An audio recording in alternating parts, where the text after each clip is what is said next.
Hello friends, एक और नया एकेडमिक ईयर शुरू हो चुका है। आई एम श्योर कि आप सब लोग बहुत अच्छे से पढ़ाई कर रहे हैं और खूब मेहनत कर रहे हैं। इसी में आपकी हेल्प करने के लिए आज मैं आई हूँ। कुछ टॉपिक्स ऐसे हैं जो आप बहुत बार सीखना तो चाहते हैं लेकिन सीख नहीं पाते, या फिर सीखा हुआ है उसको याद नहीं रख पाते। अब आपको एक बहुत बड़ा पोर्शन कंप्लीट करना होगा। जस्ट इमेजिन, अब इसको हम एक प्लेट फुल ऑफ खाना उसके साथ कंपेयर करते हैं।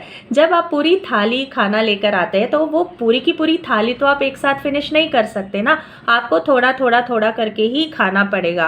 वैसे ही आप पूरा का पूरा सिलेबस एक साथ बैठ के कंप्लीट करना चाहेंगे तो वो तो पॉसिबल नहीं होगा। शायद आप पूरा खा भी ले तो भी अंदर जाके आपका पेट खराब ही होने वाला है। इसलिए आप घर पे अगर रट्टा मार के कैसे भी करके वो पोर्शन कंप्लीट कर भी दे, पर एग्ज़ाम में जाके आपकी हालत होने वाली है। इसलिए इट्स वेरी इम्पॉर्टेंट कि आप उस बड़े वाले पोर्शन को छोटे छोटे पोर्शंस में सबसे पहले डिवाइड करें, चंकिंग डाउन आप करें। आपको ही पता है कि उसमें कौन सा पोर्शन आपके लिए हार्ड होगा, कौन सा ईजी होगा, किसके लिए आपको कितना टाइम देना है।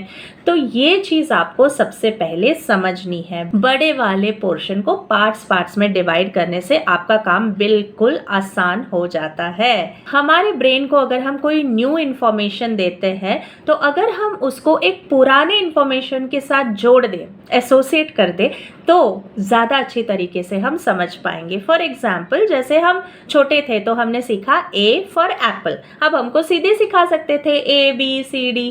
क्यों ए फॉर एप्पल से जोड़ दिया गया? क्योंकि एप्पल की बात जो है वो बहुत छोटे थे तब से हमारे मम्मी पापा हमसे बोल रहे हैं आप एप्पल खाओगे बच्चा, ये देखो ये एप्पल है, ये एक फ्रूट है, राइट। तो इस एप्पल को हम बहुत पहले से पहचानते हैं। तो जब ए जो एक नया इंफॉर्मेशन है उसको एप्पल के साथ जोड़ दिया जाता है तो वो हमारे दिमाग में बिल्कुल अच्छे से सेट हो जाता है। ए इज फॉर एप्पल, राइट। तो बिल्कुल इसी तरह से जब आप कुछ नया सीख रहे हो और आप उस न्यू इन्फॉर्मेशन को अपने दिमाग में जो ओल्ड इन्फॉर्मेशन है उसके साथ अगर आप एसोसिएट करें तो आपके लिए पढ़ाई बहुत इंटरेस्टिंग हो जाएगी और बहुत ही दिलचस्प हो जाएगी। और एक बेहतरीन टेक्निक है विजुअलाइजेशन।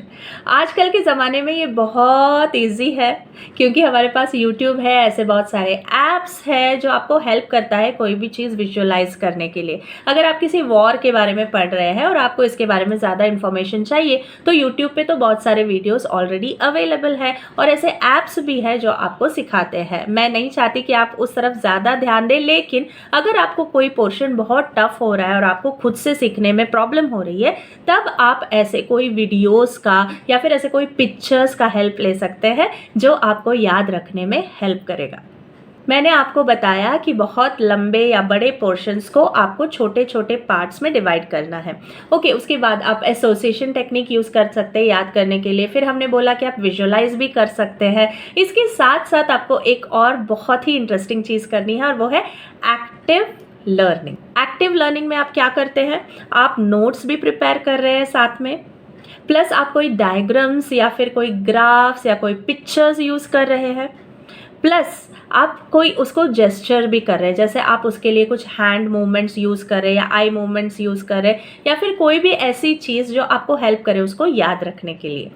तो हम पढ़ते पढ़ते साथ में ये एक्टिव लर्निंग भी कर रहे हैं जो आपको आगे जाके रिवीजन या फिर रिव्यू, जो कि बहुत इंपॉर्टेंट है, आपको इसमें हेल्प करने वाला है। क्योंकि हमने पहले वाले वीडियो में भी जैसे बोला कि आप जैसे जैसे नए इन्फॉर्मेशन अपने ब्रेन को देते जाएंगे पुराना इन्फॉर्मेशन डिलीट होता जाएगा।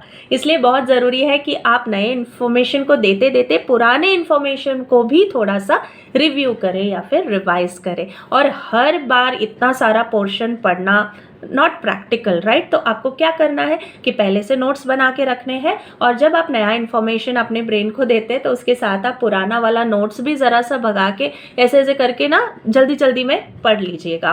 तो फिर क्या होगा कि सारे इन्फॉर्मेशन आपके पास आपके ब्रेन में सुरक्षित रहेंगे। तो ऐसे रिव्यू और रिविजन या फिर रिपीटिशन करने से आप पढ़ी हुई चीज़ों को कभी नहीं भूलेंगे।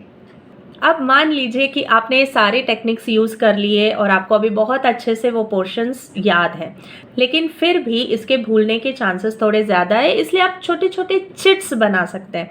जहाँ पे आपको लगता है कि मैं हर दिन भूल रही हूँ उस चीज़ को, तो उसको छोटे से एक चिट पे लिख लीजिए और वहाँ पे पेस्ट कर लीजिए, जहाँ पे आप हर रोज़ उसको देख रहे हो, ताकि उसका रिविज़न थोड़ा ज़्यादा हो। या आप टफ पोर्शन के साथ कर सकते हैं।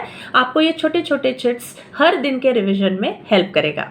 हमने बड़ी बड़ी बातें करी, बड़े पोर्शन को छोटे में डिवाइड करो, फिर उसको एसोसिएशन टेक्निक, फिर विजुअलाइजेशन, ये वो छोटे छोटे ब्रेक्स लेना बहुत ज़रूरी है। आप ये सारी चीज़ें कर रहे हैं, आपको ये सब इंटरेस्टिंग लग रहा है, मज़ा आ रहा है, अच्छी बात है, लेकिन बीच बीच में आपको ब्रेक भी लेना है, क्योंकि आपका ब्रेन इतना सारा न्यू इन्फॉर्मेशन साथ में नहीं ले सकता और आपको फिर सुस्ती महसूस होने लगेगी। उससे अच्छा है कि आप एवरी 20 मिनट्स या 15 मिनट्स एक छोटा सा 1 मिनट का या 2 मिनट का ब्रेक लें, तो आगे जाके आपका ब्रेन बिल्कुल रिफ्रेश हो जाएगा और नया इन्फॉर्मेशन लेने के लिए तैयार रहेगा।